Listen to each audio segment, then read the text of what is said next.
On reste dans l'actualité française et malgré une mobilisation certes faiblissante mais qui ne s'arrête pas depuis plusieurs semaines maintenant, la loi travail a été adoptée hier par l'Assemblée nationale après que le Premier ministre Manuel Valls a dégainé une nouvelle fois l'arme constitutionnelle du 49.3 pour forcer l'adoption de ce projet de loi. La loi doit toutefois retourner au Sénat. Alors pour commenter ces événements, nous joignons par téléphone notre correspondant à Paris, Mustapha Tossa. Bonjour Mustapha. Bonjour Khadija. Alors hier, il a manqué 2 signatures, 2 seulement. Encore une fois, le même scénario qui se répète pour que la motion de censure de gauche échoue de nouveau donc. Est-ce qu'on peut déduire, Mustapha, que cette loi devrait a priori être adoptée en état ?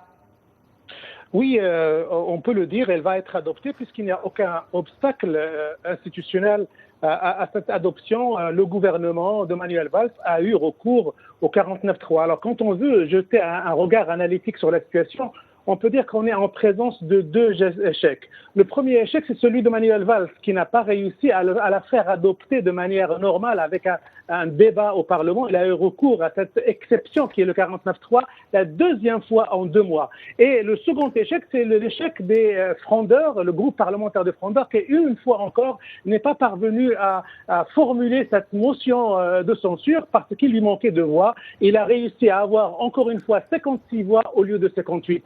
Alors bien sûr, cette affaire-là fait très bien les affaires de la droite qui se gaussent en disant, en pointant du doigt le fait que ce gouvernement de Manuel Valls, cette gouvernance de François Hollande ne dispose ni de majorité politique à l'Assemblée nationale, ni de majorité syndicale, ni de majorité de l'opinion. Et donc, elle la critique de manière ouverte en disant que le pays est en faillite totale de gouvernance. Alors bien sûr, les syndicats ne sont pas très contents.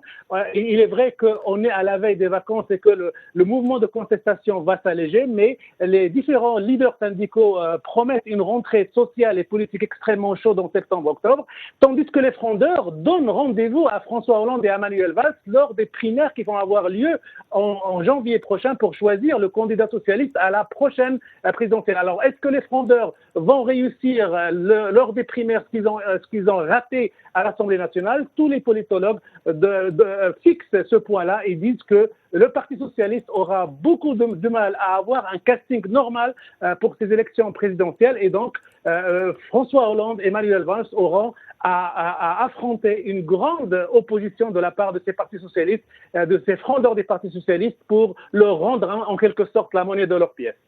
Mustapha Tossa, je vous remercie pour cette analyse et correspondance en direct depuis Paris.